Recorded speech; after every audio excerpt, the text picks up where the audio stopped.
All right, Rula. It's been a minute. It's been a minute times two.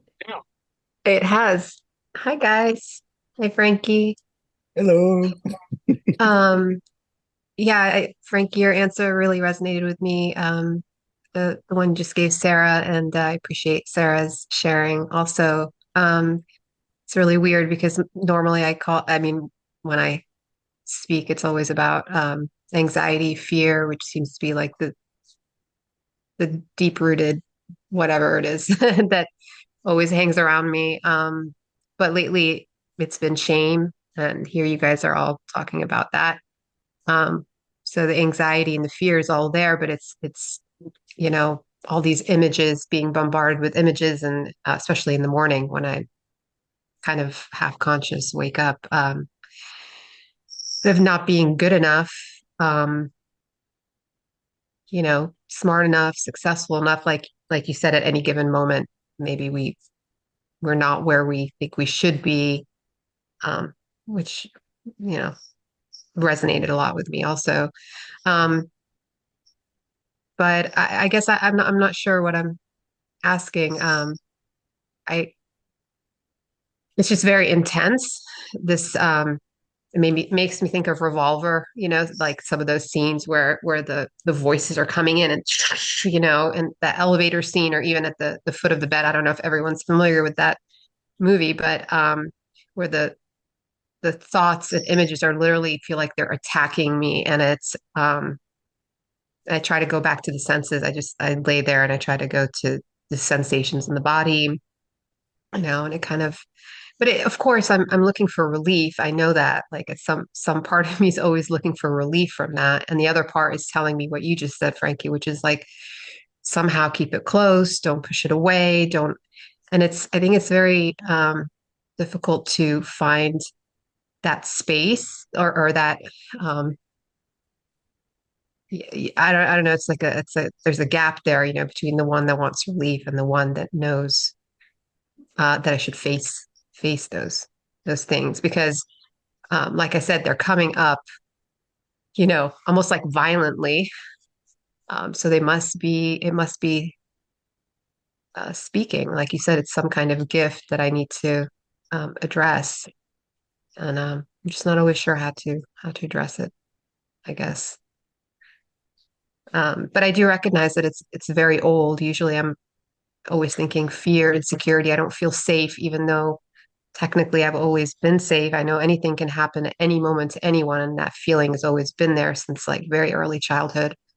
The feeling of just not being safe and anything can happen. But this whole thing of me being part of me being, not good enough and not capable of survival kind of thing, like I'm having some things at my job are changing, and there's a lot of unknown coming up in the next few months. And oh, I don't know if I can survive, if I'm good enough to make it, to those kinds of things. Anyway, I'll stop there, see if you guys have anything to say. Thank you. Thank you. Frankie, you want to say something? Yeah, the thing that's coming to mind is like just habitual patterns. The mind has these habitual patterns that are um that can be really hard to break free from. And my experience is the closer you get to breaking free, the harder the patterns sort of grasp to pull you back. So the good news is that storm of the habit patterns coming up is a good sign that they're losing their grip, but they're not going to go down without a fight, and um, this patience is required, because there isn't necessarily an immediate relief, the way we'd want it.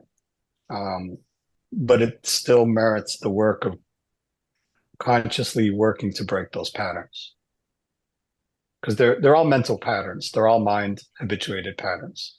They might be rooted in, past trauma. They might be rooted in past events, but over time they've become habituated. They've become ingrained. Yeah. Yeah, you're right. And that was the interesting thing, is that I haven't um like felt that insecurity and shame as far as like me, I'm responsible for, you know, um whatever it is that where I am in life. But when it comes up now, I realize it's very, very old. And like you said, habitual. It's always been there. I just haven't, I don't know, been bombarded with it as much as the fear and anxiety. So thank you.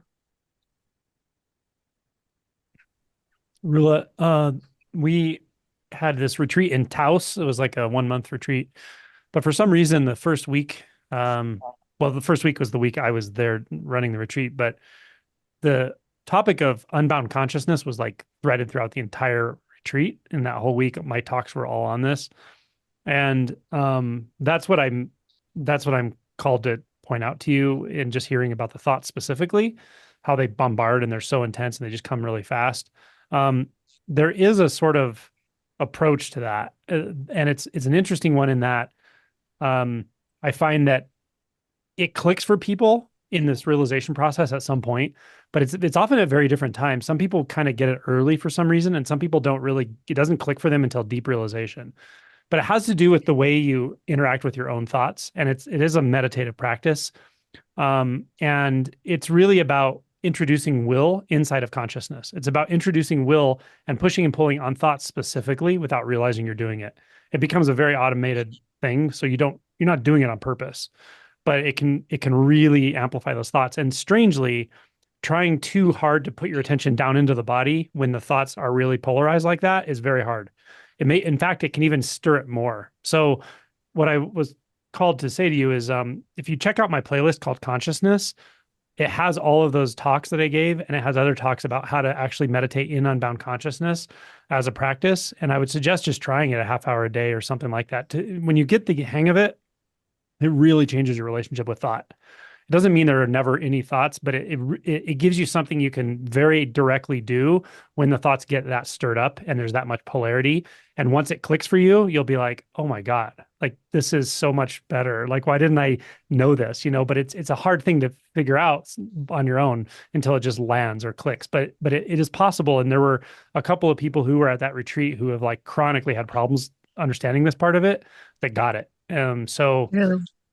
yeah, and because I can relate to that too. My mind used to be extremely that way, like crazy, like the scene in the elevator in the movie Revolver you're describing.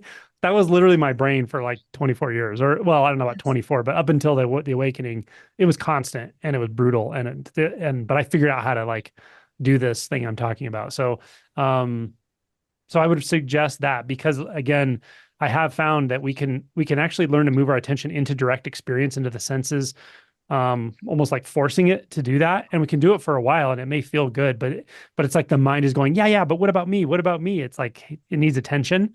And the Yeah. reason it needs attention is because of the polarizing that happens through habituated introduction of will inside consciousness. So the way to learn to undo that is learning to orient your attention toward the thoughts in real time in consciousness, and they'll start to like um deflate. I don't know how else to explain it. It's very hard to talk about Yeah. this in words, but Yeah. it's like yeah, it's kind of like if somebody tries to push you, but you move so close to them they can't push you. They don't have any leverage. It's kind of like that. Or like if somebody's like mad at you and then you give them a hug, it's like they can't do anything anymore. It Is that has what they do some kind in of boxing, I think? yeah, it has some kind of quality of that, I guess, but it is a mechanistic thing and you can definitely get better at it, practice it. So So, the consciousness playlist and yep, unbound consciousness. Yeah, no, because I can definitely feel myself in there, the will, like pulling, yep, like it's almost the other half of the voices, yep. arguing against these, and it's like insane. Exactly. It's Um, reactivity yeah. with thoughts themselves. It's not Yes. reactivity with your external world, it's reactivity with the thoughts.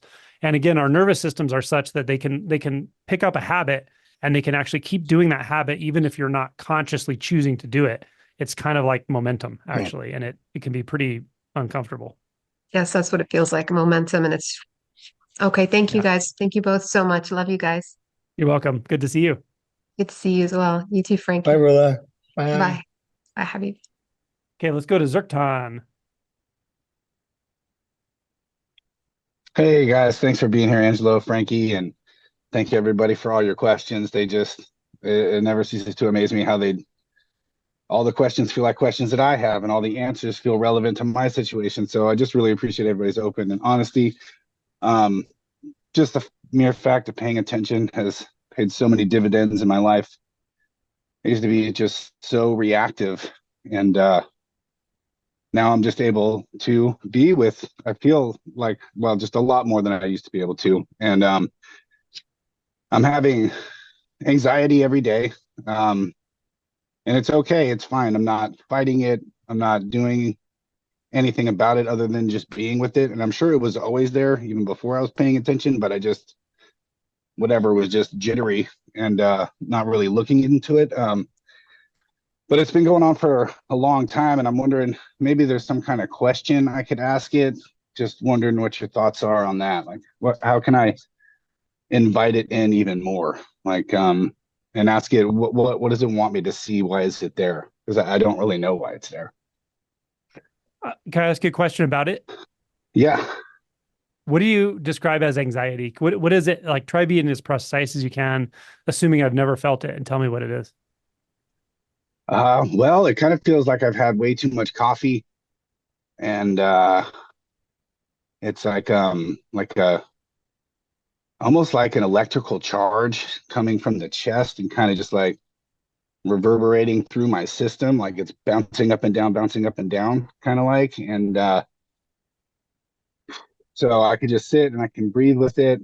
And a couple years ago, like I was meditating, and I was having this really peaceful, good meditation, and then like all of a sudden I was like, holy fuck, I'm gonna die. So I stood up and I walked around in the room in circles, contemplating going to the ER. And there was a couple of instances like that, but it hasn't happened in, like, I don't know, maybe a year or two.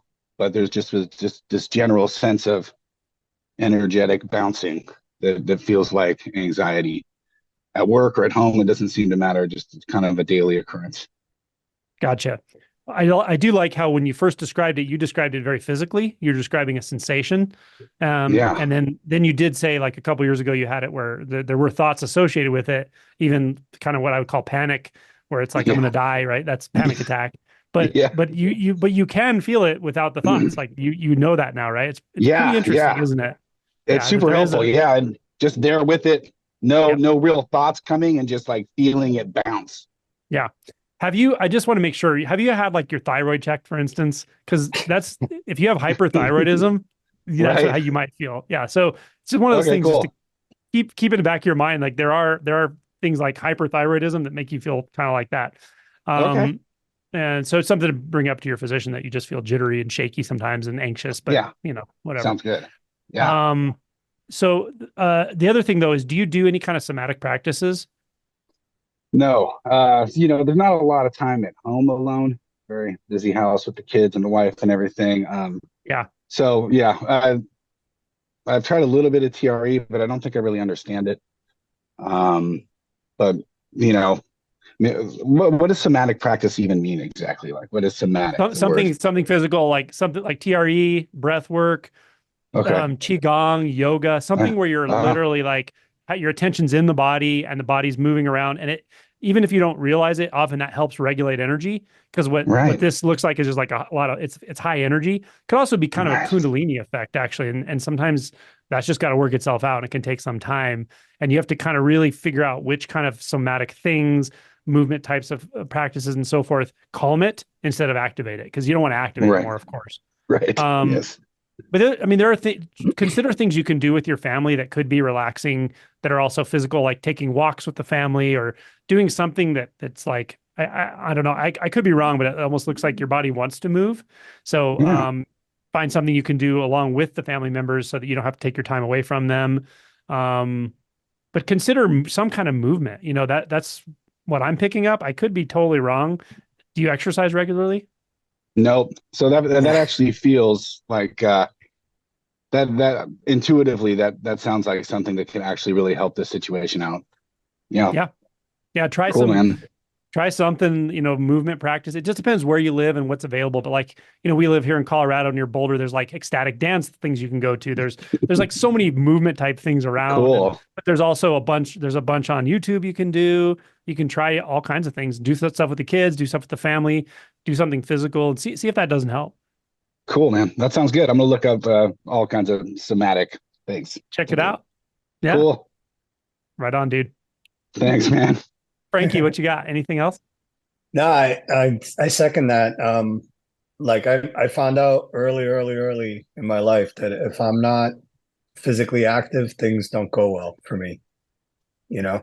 So, and the same kind of thing, keep it simple. So you have kids, play with your kids, anything that takes you out of your head and into your physical being. And if you're chasing kids around, that'll keep you pretty focused, or if you have pets, if you have a dog, walk the dog, like be the one that takes the dog on those walks, Yeah. and Yeah, man. and then the more you do, the more you want to do. That's what I find. Cool. But that Thank you, definitely guys. that definitely helps regulate things in my case. Awesome. All right. I Thank you should say both. too, man. I don't know how you are about it, but I'm not like the most inclined person to exercise. I can be kind of physically lazy probably, but what Frankie said is totally true for me. Is like when I remind myself to do it, even just taking walks daily, I love it. I actually just love like the movement. The body likes to move. It just does. And we live in really unnatural states these days, like sitting in front of computers, sitting in front of TVs, looking at phones, like in our heads. The body likes to move. So anyway, I can relate if it's not totally natural to you to do that kind of stuff, but it's very helpful. Well, my job just changed in the last couple of years. I used to paint houses, so I was, doing baseboards, climbing 40-foot ladders, very busy. But now I'm supervising, so I went from physical job to behind a desk, work orders, and There you go. meetings and stuff like that. So that has been a recent change in the last 2 years, and so maybe that's exactly what I need. I just need to get out there and just move it. Yeah, definitely. Cool. Good man. Thanks, guys. Right on, man. Thank you. Yeah. All right, let's go to Yvonne. Hello, Angelo. Hello. Nice to see you. I've not spoken for quite some time, so I'd just like to say hello firstly, and how I appreciate you. That's what I'd like to say. But one of the questions I want to ask you is your audio book, do you get the transference the same way as when you read your book? Because I can't read anymore. I was reading your book. I've read nearly half of it, and I dip into it. I can't be bothered to read anymore. And will the audio will it work? Will you get the same transference? Because when I was reading your book, when I understood that there are no problems, I actually really experienced that there are no problems. I don't know. I don't like to repeat myself with me being old and everything. I do tend to, but so I don't know if I've told you this before, but after reading your book, not all of it, I suddenly realized there were no problems, and I could not stop laughing. Have I told you this? Did I tell you this? No, I don't remember you telling me this. I love it. Well, I suddenly realized there are no problems, and I could not stop laughing. And I was sitting in a very big bucket chair, and I laughed. Then my son said, "Oh, Mum, come and have something to eat." So I tried to get off the chair, and the chair fell over me, and I was stuck under the chair, but I couldn't stop laughing. And eventually I managed to crawl out from under the chair, and I went downstairs to eat. And everything that people said, that I just couldn't stop laughing. And they said, "Oh, what's Granny been taking? She's been smoking something." It was just incredible. And this went on and on. And then I spoke to a friend who was telling me about their problems, and I couldn't stop laughing. And it wasn't, I had to explain to them, I wasn't laughing at them. I was laughing at the problems. And well, this went on and on for quite some time. And then I eventually realized, wow, I love this. I want this forever. But as soon as I became aware how wonderful this was, it started to disappear. And then the next day, I just felt very, very, very, very, very calm. But the fact that I experienced that, I saw only potential. And I just wanted to let you know. So I would like to listen to the audio, your audio, but would it have the same effect on me? Well, if it doesn't have the same effect, it won't be a problem. But I don't know the answer to that. I think probably. I would suspect so.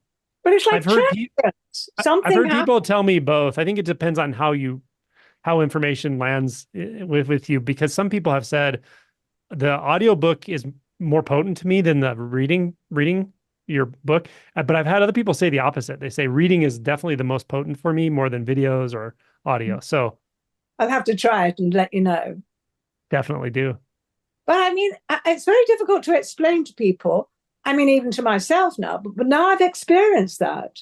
Mm-hmm. You're never the same again. Right. But it's very difficult to explain to people that there are no problems. Right.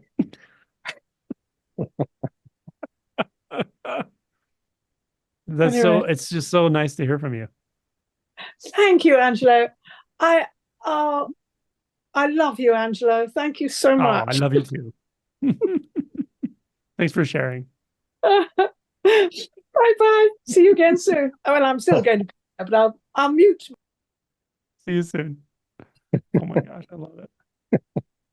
Jennifer. Hey, everybody. How are you? Hey, girl. Hey, I don't have a question. I just want to share something. I want to share my exuberance and my gratitude. My face freaking hurts from smiling so much. Frankie, where are you? There you are. I was so excited when I saw you on here, because even though we don't know each other, you've been in my mind. Yeah. Like about a year ago, I participated in my first double barrel. I think it was October. And I remember everybody was so vulnerable and sharing, and it made me uncomfortable. And I know we've been talking about this earlier with Sarah. Yeah. Just it made me so uncomfortable that everybody was so vulnerable. But then I saw you come on and you talked in that one, and you just shared so genuinely your emotions. And I hope I don't embarrass you. But it was the first time I think I'd seen a man emote in a genuine way without, being like intoxicated or something, right? And I was just like, whoa, and it inspired me. And then months later, I was on here expressing things that I would have never done before. And I just want to express my gratitude and you're welcome. Thank you for everybody here. Like when you get on and you're feeling that shame or embarrassment, or like you're not sure if you have a question or whatever, like it really affects everybody. It's really like this group, the community, and the feeling of this environment is amazing. And I just want to share that because I'm jittery with excitement right now. And I just wanted to share. So thank you. No, thank you. Thank you. Thank you, Jennifer. I love it. I love it. I appreciate that acknowledgement of the community as well. And it's true. It's like it can feel like such a barrier, like, oh, I'm not going to get on here and say what I'm feeling. Like it just seems so daunting. And then you see a couple other people do it and you're a little uncomfortable. And then all of a sudden you see yourself doing it. And then you realize like, oh my gosh, that feels really good to do that actually. Like, and oh wait, that's true of me. I'm actually just saying what's true to people. Like, of course. And yet we just avoid it, but it's really powerful and cathartic. Okay, let's go to Damien.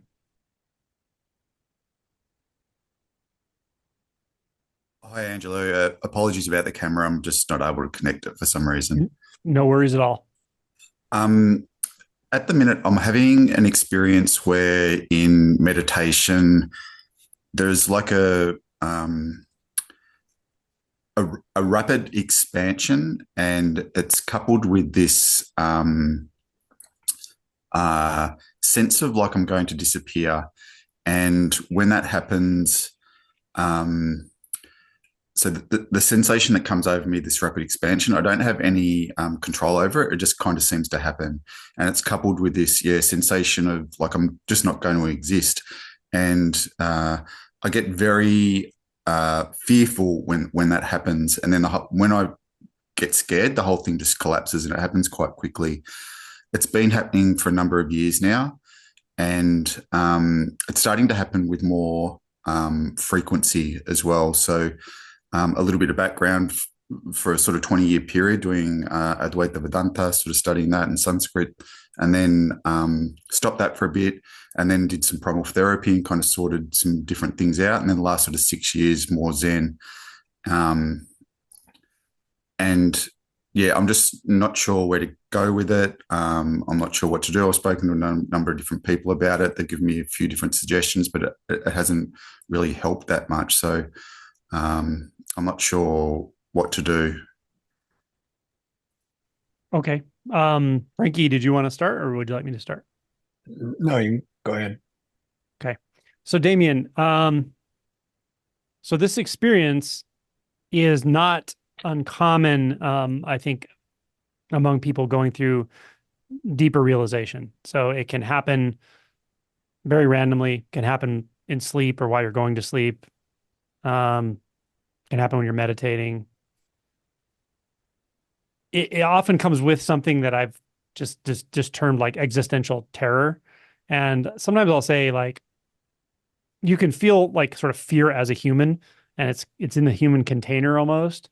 But then there's another kind that's like, it's almost like so big it's not even an emotion anymore. It's not in a human container, and it just almost feels like reality is just disappearing or coming apart altogether or something.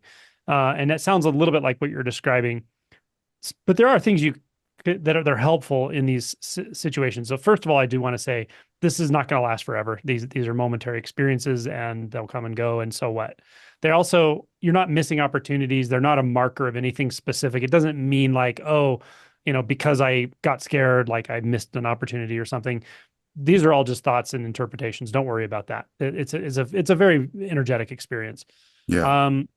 While it's occurring, though, while it's happening, the couple things I would say, and I want to keep it very, very simple. One is, when this is occurring, experience thins out so much, like, because the experience itself becomes so scant of anything solid, and that's what triggers the fear response, that we can overlook that there can still be these subtle interpretations, even like a few words or a sentence that's in the mind. Be alert for those. Actually look around and see, like, okay, what is the interpretation right now? Because the interpretation itself, even if it's just a few words and it doesn't feel particularly emotionally charged, can actually be very distorting in these experiences. So it could just be something like, this is going to kill me. This is going to destroy me. Yeah. This is going to be the end, right? Just notice, oh my gosh, that's one thought. It's just, that's a thought, set it aside and just let go and see what happens. And if you're vigilant with this, you may find that you actually can just kind of go right into that experience. It's almost, I'm trying to think of an analogy. It's like, thought is actually not a very solid anchor to anything, but we have such a habituated response to grabbing onto thoughts that if there's nothing else left to grab onto, and the only thing we have is one single thought, there's gonna be a lot of human will onto that thought, like grabbing onto that interpretation. And even though it doesn't seem, again, like a big part of your experience, because the experience is so expansive, it's actually pretty distorting. So just notice that's one thought. It's a simple thought. Let me just let go of that and see what happens. That's one orientation. The other orientation is, when this expansion is occurring, see if you can find the expansion itself as the sensations of the body. Meaning, don't try to like attenuate the experience, and don't try to run from it, and don't try to like force your attention into the body, but just see if you can find how the body sensations coalesce with the expansion and sort of dissolution experience. And that can be helpful and balancing and grounding of the experience. And you can still ride that experience, because you can ride the experience. You can go right into it. Okay. With the first one, regarding thought, it's like I'm just not going to exist anymore. Like it's That's right. That's the thought. But there's a lot of assumptions there, like you existed in the first place. But this is what I can't. This is what this is what I can't. This is what I can't move past, and it's just happening more and more. Well, there's another thought that says I can't move past this. Yeah. Okay. Again, these are very subtle thoughts, but Yeah, okay. they are binding if you believe them. Yeah. Yep. I'm not going to be there anymore is just a thought. It's not true. It's not true in the way that thought imagines it. If you believe the thought, it's like, oh, I'm going to not be here anymore. The paradigm through which you're experiencing reality in that moment that thinks it's not going to be there anymore is itself not real. It's not gonna go the way that thought seems to make it look like it's gonna go. Let me just say it that way. Yeah. Okay. I can't tell you where it goes because it doesn't go well, it doesn't go anywhere really, but Yeah. it doesn't go where that thought seems to point you. And that's what I mean by that. The thoughts can be extremely distorting in this space, right? Because I mean that's going to be terrifying to anybody that believes a thought like that. Like I'm just going to Yeah. come to an end, but it's not like that. Yeah. Something It's like comes to an end. It's not that. It's like a deep-seated sense of control.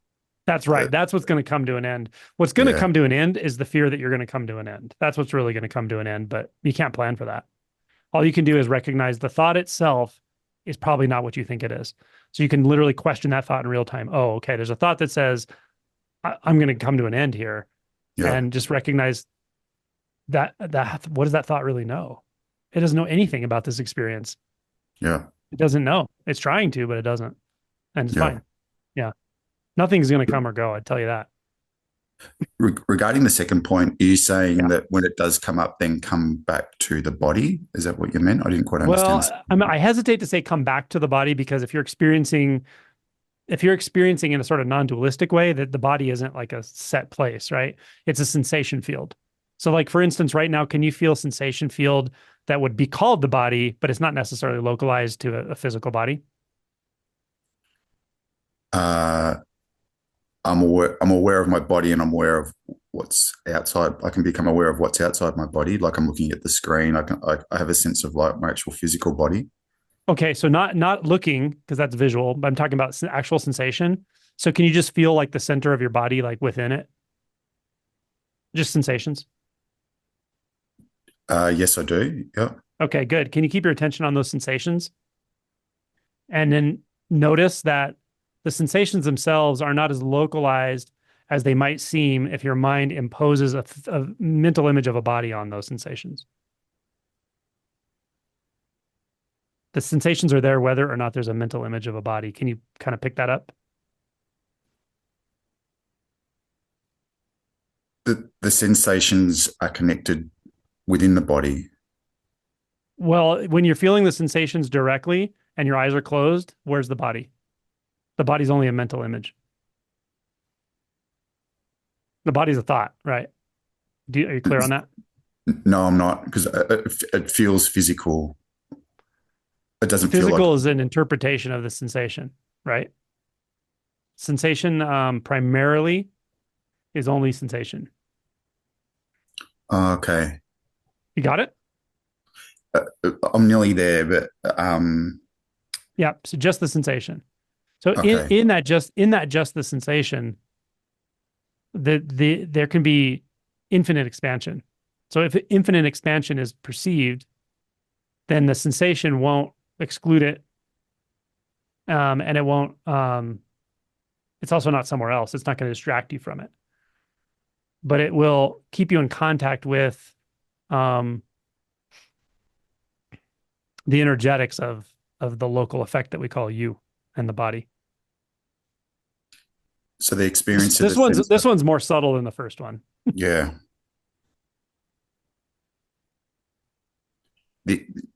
What you're saying is the experience of the sensation isn't physical, like it's a thought again. No, the physical is a thought. The sensation is not a thought. Physical, the label physical and the label body and the label location are all thoughts. The sensation is primary to those.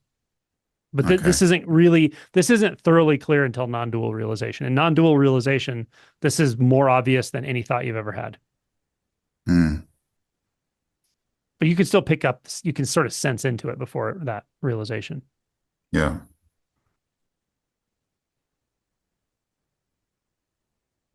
Like I think maybe one way of looking at it is, or exploring it is, go to the sensations of the body, right? Just the whatever it is, warmth or tingly, or the whole kind of spacious sensation field of the entire body. And then notice there is the sensations, and there's also a mental image of a body, right? Say if your eyes are closed, you're not seeing a body. You have to imagine it, right? So it's imagined. Just like if you let's say instead of a human body, you imagine the body of a hippopotamus. Doesn't mean there's a body of a hippopotamus there. It's also imagined. Does that make sense? Yeah. The sensations aren't like that though. The sensations are primary. You can't unimagine the sensations from being there. All you can do is put your attention on a mental image that distracts you from sensation, but the sensations don't go anywhere. So they're primary. It's not totally clicking at the minute. That's okay. This takes a while to really land. Yeah. Frankie may have some way of saying it.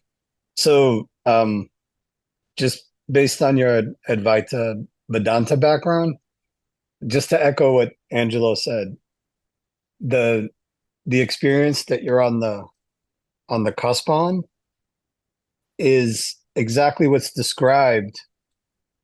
The problem is it doesn't line up with how the mind puts it together. So my recommendation would be, you're not going to lose any of the study that you did in Advaita, but if you can drop it all together. And since you described that this is happening, spontaneously, repetitively, and you're coming up against that edge, my recommendation would be that the next time that happens, if you can drop into a very simple Vipassana practice where you just sit as that experience is arising and turn your experience to the sensations, the felt sense of it, not the descriptive sense of it, and not even the mental part of it that says, I'm going to cease to exist, but literally to just drop into the experience of feeling all of that, wherever it is, wherever you sense it to be.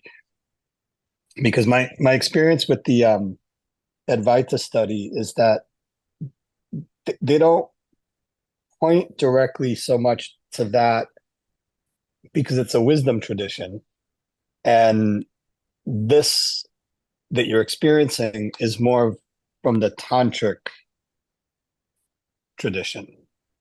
Makes a lot of sense what you're saying. Yeah.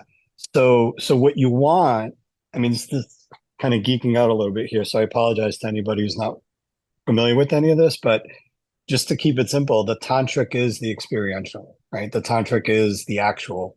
So, this is going to keep happening. So just go right there, drop all the knowledge and intellectual aspect to it and the understanding aspect, and just drop directly into the experience of it. And what Angelo said, that's all going to play out, the fear, however that presents itself, but without any labels, then it'll just be sensations and experiences, and hopefully you'll get to the other end of it once and for all. Yeah. But you're at that place where the description of it is never gonna match what the mind is trying to put over it. And that's where you're at now. So that's the good news, Yeah. All right. Thanks, Frankie. Okay. Thanks, Damien. Thanks, Angelo. All right. So yeah, you're welcome. Someone sent me a message. They don't have the raise hand feature. This is Angie Curie.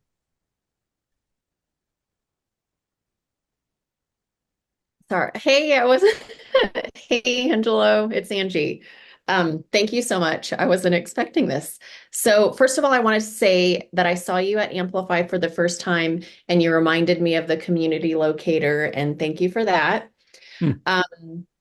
And I guess I would just like a little guidance and support around inquiry that I'm doing is what am I? And I want to be one-pointed, and maybe maybe I don't need to worry about that, and that's just me trying to get somewhere else. So what I'm aware of is like when I meditate and I inquire on that, thoughts happen, sensations happen, and then I Can I ask you a question really quick? yes. Are you remembering this, or are you doing it in real time? Because I don't know anything about the past. All I know is about what's right now. So let's do it right now. Okay. All right. So just describe to me your experience right now as clearly as you possibly can.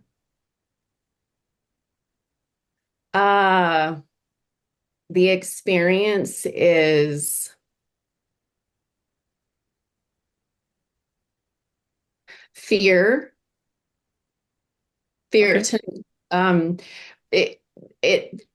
What I think, okay, I think I'm going back out of the present for a moment. Well, I'll try to what I notice is this strong, deep desire for this intimacy. And at the same time, I think a fear of it. Mhm. And I keep being drawn to this inquiry. I don't know how to carry it with me through the day. I don't know. Yes, there's a little bit of this Yeah. tension. Okay. You don't need to carry it through the day. You need to go Okay. deep into it in the moment. You don't have to do it right now with us if you don't want to, but Sure. you have to do it directly. That it doesn't matter to carry it throughout the day. Carrying it for 24 hours does nothing. Going as deeply as you can in 1/10 of a second is what matters. And so when I said, what is your experience right now? And you looked really, really directly and you just said fear, I'm like, that's where I want you to go, right? You will go through a fear barrier when you do this because what you're going to do is you're going to let go of even the belief that you both want it and are afraid of it. That's just a belief. It's a belief reflecting something. What is it reflecting? Look directly there. What you find is a very physical experience that'll feel maybe like fear, but that's not going to last. Stay with it. Stay right there with it and see what comes next. And don't believe one single thought about anything at all. You're going completely off the map. This has nothing to do with spirituality. It has nothing to do with anything you've ever learned about because it's all interpretations. Doesn't matter what anyone's ever said to you. This is where you already know how to go. But you have to go there completely unguarded. You have to go there with nothing.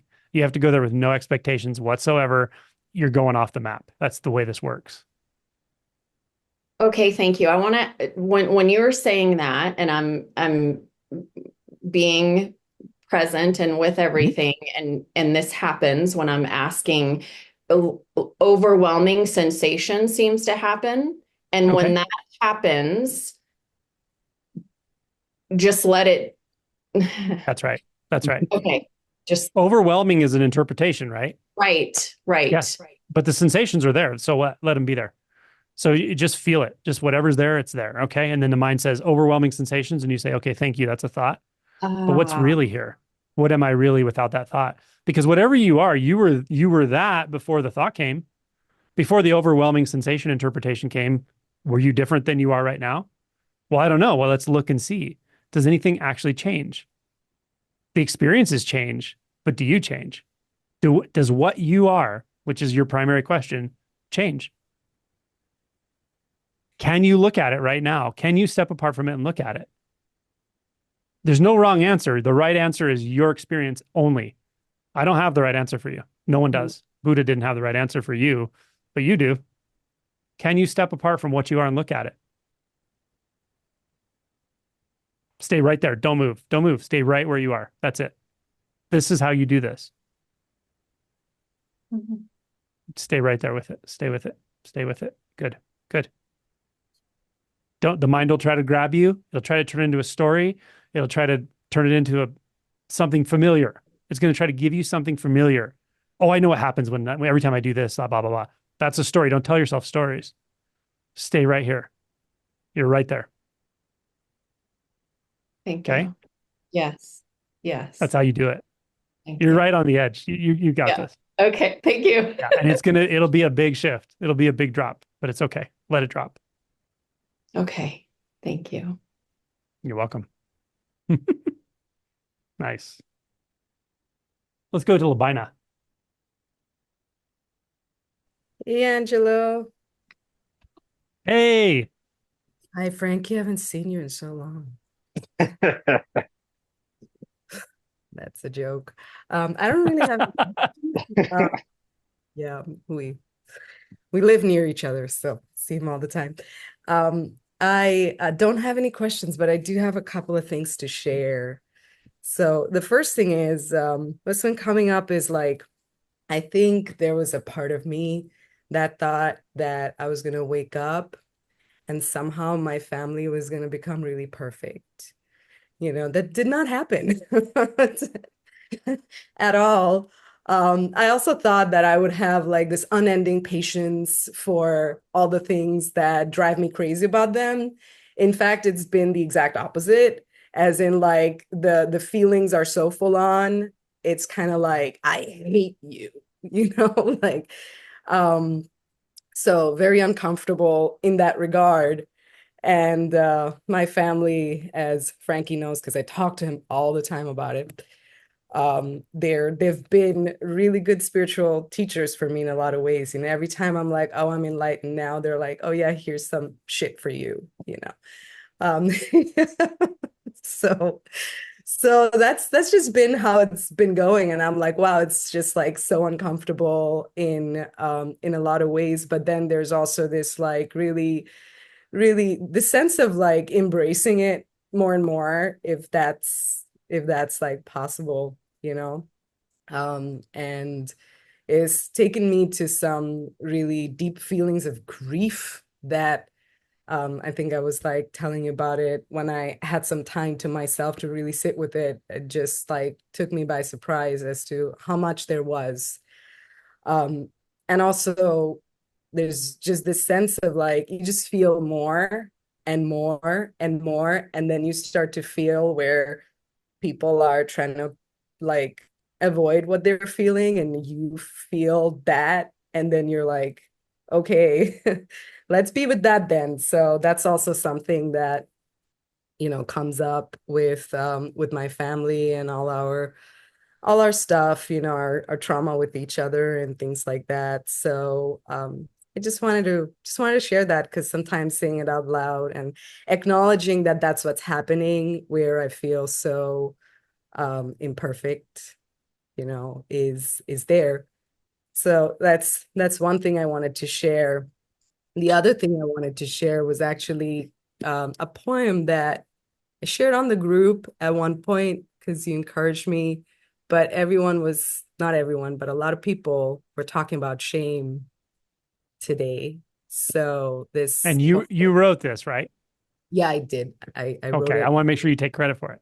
Oh, well, you kind of caught me there, because this has been coming up a lot where I just kind of don't want to share things that I write or create. And there's been a lot of creativity flowing through, and I kind of just want to hide that. And I think there's like some identity stuff around that, not good enoughness, the shame element. So this poem is called Shame Made Me. The time I took something which wasn't mine, it was shame. The time I ran after that boy who didn't love me, it was shame. The time I gave of myself to help someone, it was shame. The time I showered love on all those around me, it was shame. Every action, every movement came from shame.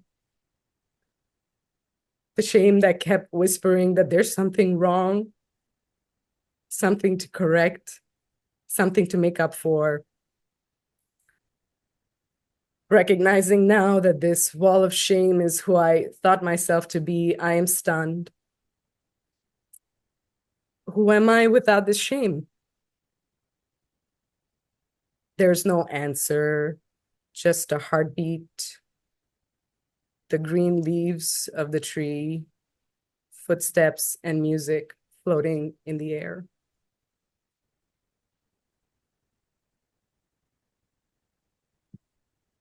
Beautiful. So wanted to share that. Thank you. Frankie, did you want to say something? Yeah.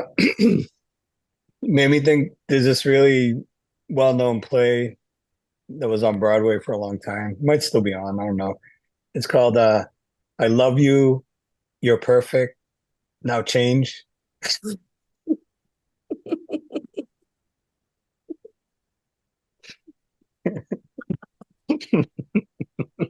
That's on brand for Frankie and my dynamic. And and that's just it, you know. I don't think there's anyone out there that doesn't feel that things could be a little bit better if people would just change according to their recipe for perfection, you know, and to really embrace that everything's perfect the way it is, and you can love people just the way they are, even if they don't change, you know, and that includes you and me, you know, and the willingness to admit in a piece of poetry that we can be driven even to do positive things by something that is covering over that sense of that we're not already perfect the way we are, you know. So being able to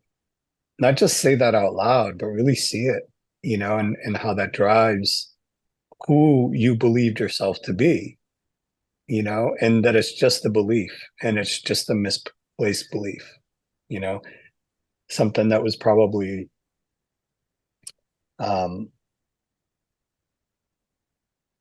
invented and derived, you know, by a child that was just trying to make sense out of a chaotic world, you know, and we all do it.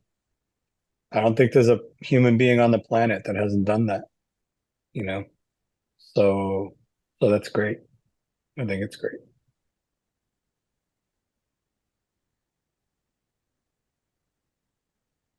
Lubina, I wanted to say, when you were talking about the realizing that everything is so full on now, like you feel everything so full on. And yeah, and that can be, there's a side to that that's like, oh, that's kind of rough, you know, like now when we're around my family, it's not like everybody's perfect. All of a sudden I just feel it more directly, you know, and that is kind of rough. But what's beautiful about it, the other side of it actually is with realization, we realize we have like a whole spectrum of creativity. Like we have a whole spectrum of approaches to situations like that we weren't open to before.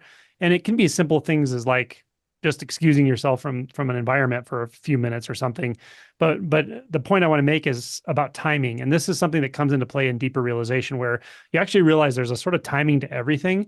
And no family is like dysfunctional 24/7. It's very time-based, right? It's like at certain moments, like you may really hit the dysfunction of that person. At other moments, they may be very clear and present and peaceful, but your timing is lined up with the dysfunction until you start to wake up. And the more you wake up, the more your timing won't be bound to the dysfunction necessarily. And you may time differently around people, and you'll actually have a very different cadence with people, and you'll interact with them differently. And yet they don't have to change, but you will interact with them in such a different way that they will start to change, and your view of them will change, and your experience of being around them will change. And that's something that it's like sort of like prajna wisdom. It's transcendent. It's not something you can manufacture, but there is a benefit to being that present, and that present with all experience. So there's a deeper realignment that's happening even as you're going, fuck, I feel this so fully. Like, damn, I've never felt like, you know, anger this intensely. I've never felt shame this directly. And underneath everything, there's a realignment that's actually really sorting things out in a way that's hard to see in the moment. You know, I will say that being able to see through eyes of compassion, for want of a better way of saying it, that doesn't take away anything that needs to be felt. that Yeah. was a surprise for me. That was a really big surprise for me because I don't feel like there's any compassion lacking, you know, in all of it, in from all sides, but that doesn't take anything away from what needs to be felt. So That's that a is beautiful statement. That's really astute and important statement. so yeah, that's it. Hmm. Thank you. Thank you. Thank you both. We love you, Luina.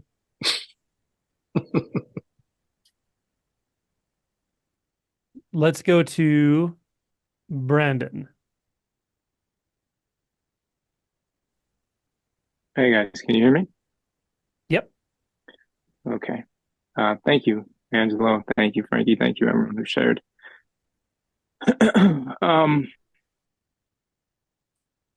My question is that when I had my first awakening 20 years ago, afterwards, there was no YouTube, there was no anything. I didn't, all I knew was that the panic came because what happened was my ego saw that it didn't exist, right? Now it's scared of the void, it's scared of infinity, it's scared of obliteration.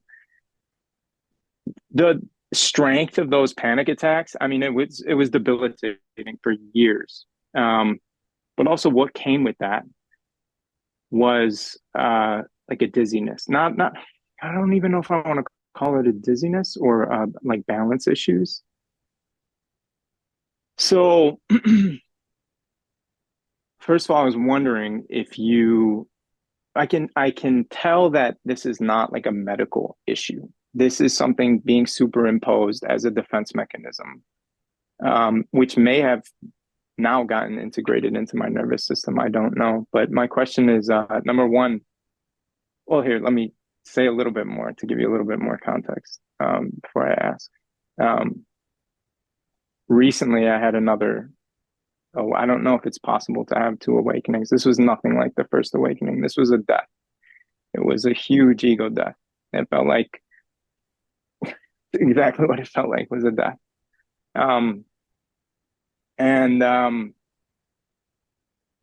I talked to you at the last double barrel. All sorts of other stuff came with that, but these balance issues are back and present, and I very much intuitively feel like it's a defense mechanism. So when I'll be walking, or I have a son who's 4 months old, like carrying him down the stairs, and then I can see the thoughts like real quick, like it's almost like a mental movie that projects like are shaking, right? And then I naturally I'm inclined to like inquire into the nature of like what is making up the sensations that are coming together to create this experience of balance issues.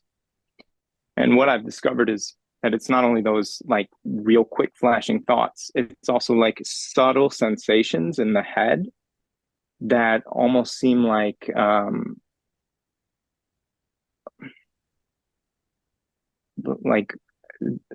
have weight to them or emotion to them, which they really don't.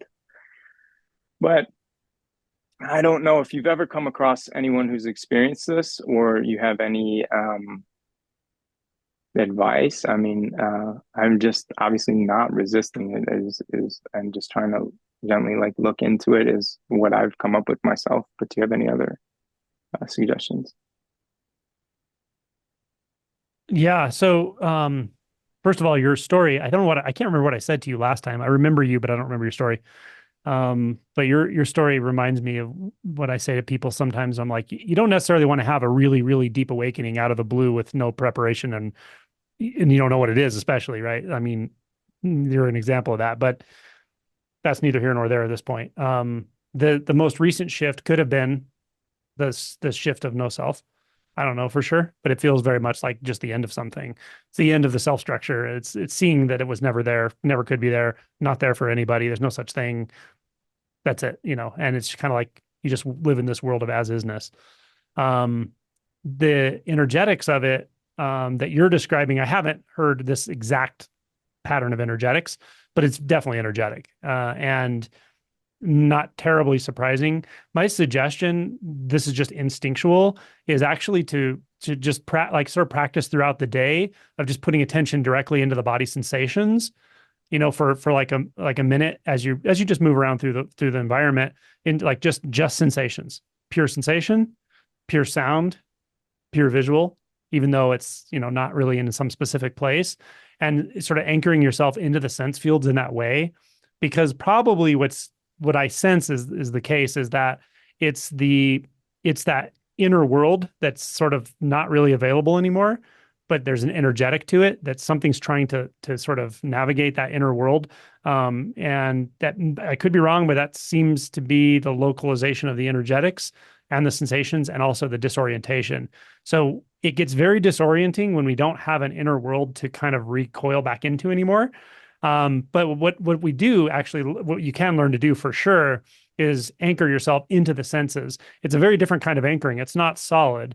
It's not somewhere specific. It's not even real in the sense of the way the mind thinks of real, but it is very intimate. It's very intimate, direct, immediate, non-dualistic, and it's just the flow of phenomenon.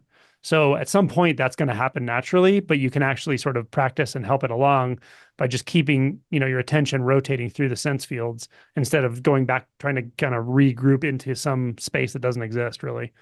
I don't know if that's helpful, but yeah. For instance, like the sensations, like as you're walking down the stairs, the sensation of the hand on the rail, the foot on the floor, if your attention's anchored in those sensations, it's not likely to kind of be just up here and lead to that sort of dizziness, because it's all energetic at this point. It's nothing about thoughts, and it's not really even about emotions anymore. It's energetic. The only other thing I would add is consider trying some somatic practices, just see if it helps to regulate energy, whether it's TRE, whether it's, yoga, qigong, stretching, intuitive movement, intuitive dance. Some of those things could be helpful, but you got to try them out. Okay. Thank you. You're welcome. Frankie, what you got? Yeah, I would echo the qigong. And are you a good visualizer? It's a good question. I'm not sure if I am or I'm not. Okay. So if you're a good visualizer, you can try it. There's like a Taoist symbol of a circle with a dot in the center. And in the Qigong practice and a lot of martial arts, dropping the attention to the space, it's an energetic space, but like if you had to locate it physically, it's about like a couple of finger widths below your navel. So like Angela was saying, when you start to experience all that energy coming up and maybe creating some disorientation, if you visualize that circle with the dot in the center at the same time while bringing your attention, to the center, wherever the contact points are in the body, but then bringing that attention to that space 2 inches below the navel, that can really help to sort of make you the dot in that circle. And that's just like a representation of being in the void, right? Being in sort of the vacuum of whatever. But it's a very tactile way, right? Because the visualization is just sort of what that is, but that attention to that energetic center in the body is sort of like, it's grounding, it's helpful. But it's actually an energetic thing, right? So like when it'll work when you start to feel that, and it's just dropping your attention there. It can be really simple and really quick. Because that's a lot of what in Qigong practice, that's kind of the place where you work from, is that grounding energetic center, right? I don't know. You could try it, see if it helps. Thank you. Yeah. Thank you. Hey, Brandon, I'm going to send you something to read here. I'll just send it to you in chat, okay? Thank you. You're welcome. Okay, we have time for one more. Keshin? Yeah, it's Kashin. Kashin, nice to meet you. Nice to meet you too. I've been watching your videos for years, and I read your book This is the first time I'm like interacting though, so nice to meet you. Um, I'm also 24 and in med school, which is kind of funny. Yeah. Anyway, I feel like there has been a lot of different stories and stuff over the years, but what you were saying to Angie really hit me a lot. I think I've hit that fear barrier just so many times, and then I've just kind of run away from it. And about a year ago, I was meditating for like 3 hours a day for almost 2 years, and then for the last year, I just stopped. And it kind of feels like, I still do like breath counting and things like that, and a lot of the times I actually just don't really have any thoughts. Um, so it kind of feels like I'm like one, just sit down and do it away from like a big shift, and I'm still just too scared to do it, if that makes sense. I don't know if you would have any advice for that, but yeah, thank you. Yeah, I would say watch the portion where I was talking to Angie, like rewatch that. Okay. What is the thought, or what are the thoughts you think that catch you when you're doing this? Like, what are the habitual thoughts, or what habitual story or narrative comes up when you try to do this? Sure. So, I think the big one is that I've had a pretty good life, and, I have a lot of fun on like a frequent basis. I have a lot of good friends and things that I enjoy doing. And there's a part of me that feels like I don't want to lose like living in the relative, if that makes sense. And I think I am very terrified of like dying. And I think I understand what you mean by that in like an energetic way. And it feels like I'm not ready for that. And then at the same time, I know it's like thoughts or whatever, but it still feels like very difficult to push through that. Okay.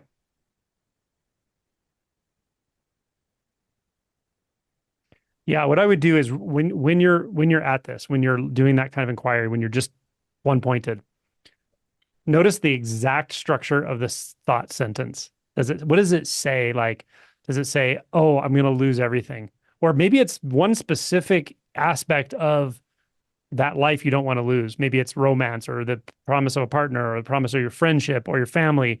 Look for the specific of the thought, so that you're like really drilling down into what is the thought that's catching you, what is the thought that's binding you, and then recognize it, acknowledge the thought, set it aside, and go right back to the one pointed approach. And then just be like Eckhart Tolle describes a cat, looking at a mouse hole, waiting for the next thought to arise. Be precise with the thoughts, though, right? The key, I think, is really to notice very clearly and specifically what the thought is. And the other thing you can do, aside from just setting the thought aside, is to tell yourself or remind yourself, I don't actually know if that thought's true. Because I can tell you it's not. Because I can tell you what your mind is going to tell you you're going to have to let go of with awakening has nothing to do with it. Yeah. You're not going to let go of your friendship in the way your mind thinks you're going to. You're not going to let go of your life in the way your mind thinks you're going to. If anything, it's going to be more direct. You're going to have a more direct experience of living. But again, as long as there's something binding to the thought, which partially we react to thoughts that we're not fully seeing. That's why I want you to really define and clarify what the thought is. Okay. But really question it and say, like, I don't actually know that. My mind has been telling me the same story for years. There's a rebellious spirit that helps with this. For me, it was very rebellious. Like when I saw that those thoughts were just coming without my permission, telling me things I don't even know if they're true, and I know they're making me suffer, I just kind of got pissed. And I was like, no, I'm not going to believe one more of these damn thoughts because they're not accurate in the way you think they are. That's Yeah. the key, is to get under them in that way. Be really slow the process down. Trust that you can do this because you can. See the thought specifically of what it's telling you is going to happen. And then just ask yourself, can I just set that aside and keep going? What's the next thought? Bring on the next thought. Don't be afraid of the thought. Don't react to it. Be grateful that you experienced it as a thought so that you can actually set it aside and just keep going. Okay? Got it. Thank you. I Drill appreciate that. into it with precision. You're welcome. You're welcome. Okay. That's all. Thank you all so much. I appreciate your support, and we'll do another one next month. Thank you so much, Frankie. I really appreciate it. You were awesome, Thanks, as I knew you Angela. would be.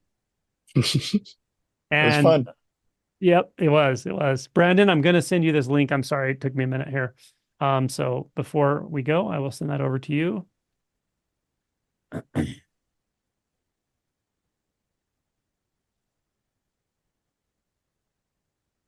Thank you. You're very welcome. Thank you, Angela. You're so welcome.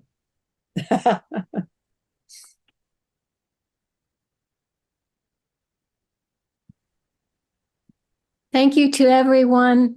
I'm so looking forward to someday being with you at a retreat or a gathering. It would be nice to meet you in person. It was lovely meeting you. Oh, thank you. I'm just thrilled to have people to talk with and to love and to laugh with. You're all wonderful, just so wonderful. Thank you, Angelo. You're Thank welcome. You're so Everyone. welcome. Thank you. You're welcome. Good to see you again, Ashley. Thank you. Thank you, Angelo. You're very welcome. Nice to see you, Didier. There's still a place in London. Say again? There's still a place in London. But, Oh yeah, we definitely have spots in London. Yeah. Okay. See each other there. Okay. Thank you all. Thanks, You're Angelo. welcome. Thank you. Thank you again. David and Elaine, thank you. Thank you. It's really cute to see you guys just chilling in bed there. Yeah. Love it. Love it. Love it.